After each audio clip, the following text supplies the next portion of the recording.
Hello guys, I hope you all guys fine.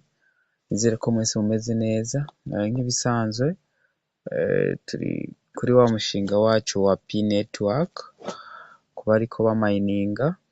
Ikibazo rero kihari, abantu benshi baguma bibaza ni gute bazova muri tentative KYC, ariko je ngira mbereke metode ikora cyane.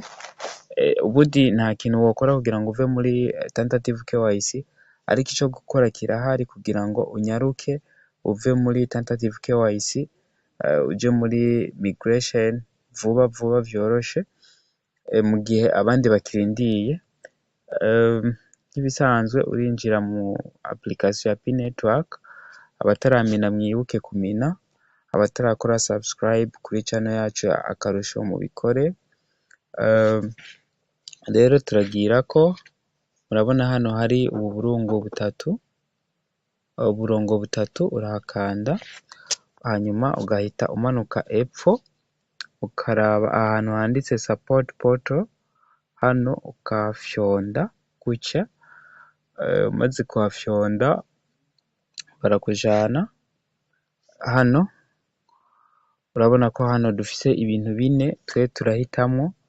Iyi P-help in email request niyo duhitamo twebwe. Uhita uyikandako, uyikanzeko gato uca bakuzana hano kuri email confirmation to email wakoresheje mu kugura P network. Hanyuma urashiramo email wakoresheje, hanyuma ushiremwo user name wakoresheje. Rijya iyo urugikiye umuntu link iyo wumvise umuntu kuri P network ari izina rigenda hariya rya username rijana na link, niryo ushira hano kuri P username.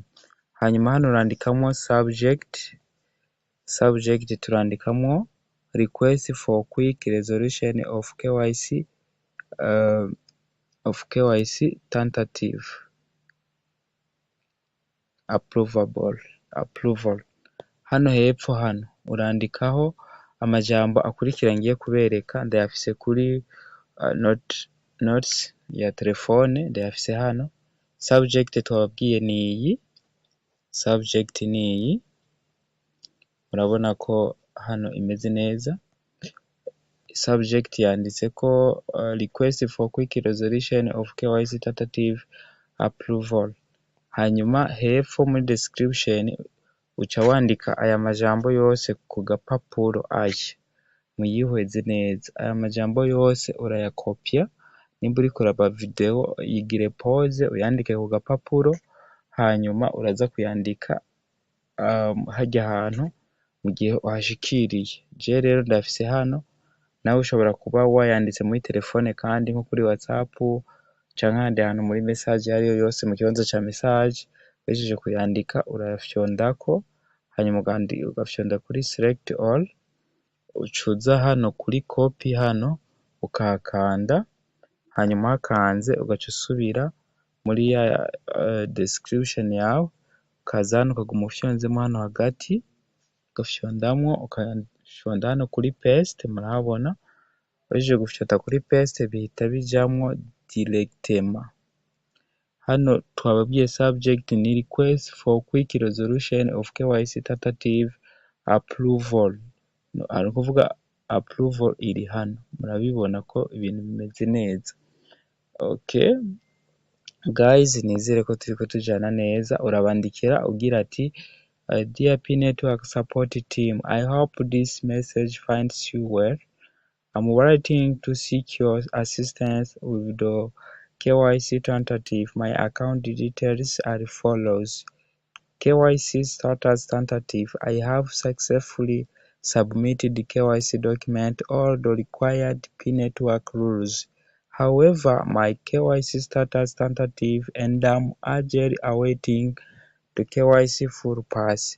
Gives the importance timely KYC pass, I kindly request that my KYC full pass. Your prompt assistance in this matter will be greatly appreciated. Thank you for your support and understanding.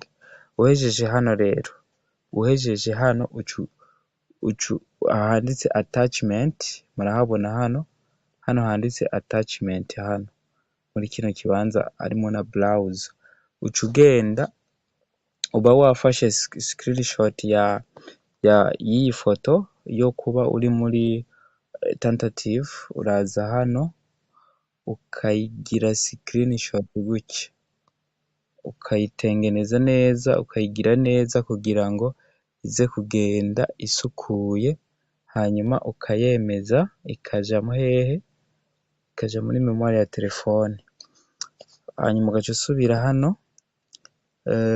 Ivyo ubigira imbere, iyo foto uza kuyigira screenshot imbere yuko uza kuza gusaba bino bintu hano hantu, urafyondamo rero hano muri browse, baca bakubwira, twe duca duhitamo iyi media pic, tukinjira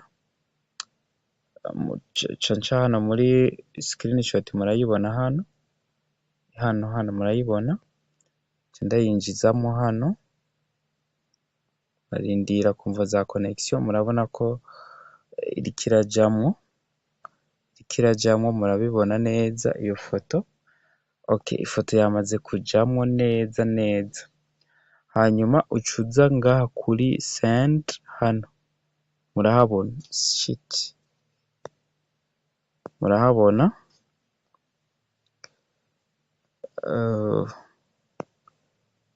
hano kuri send, baja hano kuri browse, muza amakosa gashiramo screenshot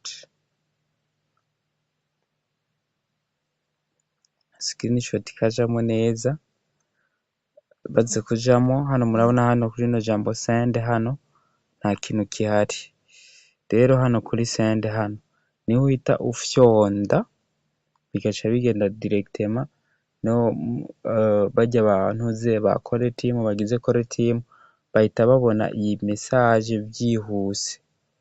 Murakoze cane.